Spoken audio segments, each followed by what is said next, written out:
દેશભરમાં ગૌ માતાને રાષ્ટ્રમાતાનો દરજ્જો આપવાની માંગ હવે જન આંદોલનનું સ્વરૂપ ધારણ કરી રહી છે। આ અભિયાનને વધુ વેગ આપવા માટે રક્ષાબંધનના પવિત્ર પર્વનો સહારો લેવામાં આવ્યો છે। ગૌશાળામાં ગાયના છાણ અને ગૌમૂત્ર જેવા કુદરતી તત્વોના ઉપયોગથી વૈદિક અને ઇકો ફ્રેન્ડલી રાખડીઓ તૈયાર કરવામાં આવી રહી છે। ગૌ માતાને રાષ્ટ્રમાતાનો દરજ્જો આપવાની માંગને જન સુધી પહોંચાડવા માટે અનોખી પહેલ હાથ ધરવામાં આવી છે। રક્ષાબંધનના પવિત્ર પર્વને ધ્યાનમાં રાખીને ગૌશાળામાં વૈદિક રાખડીઓ તૈયાર કરવામાં આવી રહી છે। દેશી છાણના પાવડર અને ગૌમૂત્રના મિશ્રણથી રાખડીનો બેઝ તૈયાર કરવામાં આવે છે। ત્યારબાદ તેના પર ગૌમાતા રાષ્ટ્રમાતા સહિતના જાગૃતિ ફેલાવતા સ્લોગનોના સ્ટીકર લગાવવામાં આવે છે। આમાં રાખડી માત્ર ભાઈ બહેનના પવિત્ર સંબંધનું પ્રતીક નહીં, પરંતુ ગૌ સંવર્ધન અને ગૌ રક્ષાનો સંદેશ પણ વહન કરશે। આગામી રક્ષાબંધન પર્વને ધ્યાનમાં રાખી હજારોની સંખ્યામાં રાખડીઓ તૈયાર કરવામાં આવી રહી છે। સ્થાનિક બજારો ઉપરાંત સુરત સહિત દેશના વિવિધ રાજ્યોમાં પણ આ રાખડીઓ પહોંચાડવાની તૈયારીઓ ચાલી રહી છે। ગૌશાળા સંચાલકોનો ઉદ્દેશ વધુમાં વધુ લોકોને ગૌ માતા આહ્વાન અભિયાન સાથે જોડવાનો છે।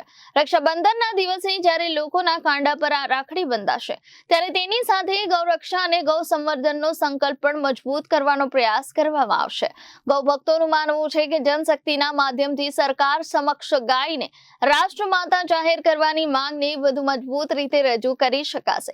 હવે જોવાનું એ રહેશે કે આ વૈદિક રાખડીનું અભિયાન જન સમર્થન કેટલું મેળવે છે અને ગૌ માતાની રાષ્ટ્રમાતાનો દરજ્જો આપવાની માંગને કેટલો વેગ મળે છે। जी, राखियाँ तैयार की गई है, क्या कहेंगे? चाइना हमारे बाजार के ऊपर कब्जा किए हुए है। हमने हर तरीके से देखा, लेकिन जब तक हम स्वदेशी नहीं अपनाएंगे तब तक बराबर नहीं होगा। तो स्वदेशी को बढ़ावा देने के लिए, गौ माता को राष्ट्र माता का दर्जा देने के लिए गोबर जो है और गाय वो भारतीय जनमानस के अंदर पूरी तरह व्याप्त है। गोबर जो है वो बहुत ही पवित्र माना गया है। जन्म होता है तब से लेकर मृत्यु तक गोबर काम आता है, और उसी गोबर को, और क्योंकि गोबर जो है वो रेडिएशन को रोकता है, इसके लिए भाई के हाथ पर, भाई की कलाई के ऊपर बहन रेडिएशन रोधी राखी बांधेगी, जिससे कि वो मोबाइल के रेडिएशन से, टावर के रेडिएशन से बचेगा।